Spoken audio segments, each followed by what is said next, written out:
kita tuan-tuan, kalau nama kita Allah tik untuk sampai ke sana, nak buat satu sujud syukur dulu. Sujud syukur dulu. Pasal apa tuan-tuan? Tak semua orang yang Allah invite untuk pergi. Sebab Mekah, Madinah ni bukan cerita hang ada duit, bukan cerita hang sihat. Cerita dia Allah jemput ke tak jemput. Tentu. Berapa ramai orang tuan duit berkepuk-kepuk. Duit ni melimpah ruah. Tak pernah pergi Mekah, Madinah.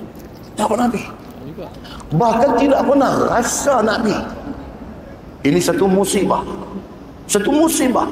Duit ada, tak mau pergi. Pasal apa? Tak ada rasa nak pergi. Pasal apa? Allah tak tik nama dia untuk jadi tetamu. Tetamu Allah, tuan-tuan.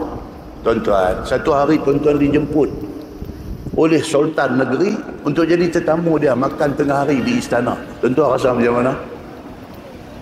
Pilih baju tak kena semua. Buh baju Melayu, buh dengan sampin, bunga sejambak, tengok depan cermin, awak nampak muka macam Piramli. Tak jadi. Ambil batik, pakai batik Jokowi. Batik Jawa betul pakai, tengok. Nampak macam wah apa Sutrisno ke apa, tak jadi. Ambil baju batik buat Terengganu, tengok depan cermin, rasa tak kena. Pasal apa ni? Nak bagi matching dengan istana. Itu baru dunia, tuan-tuan. Itu baru dunia. Kita dijemput untuk jadi tetamu Allah Subhanahu wa ta'ala, Tuhan Rabbul Alamin. Seluruh alam ni anda dia punya kontrol.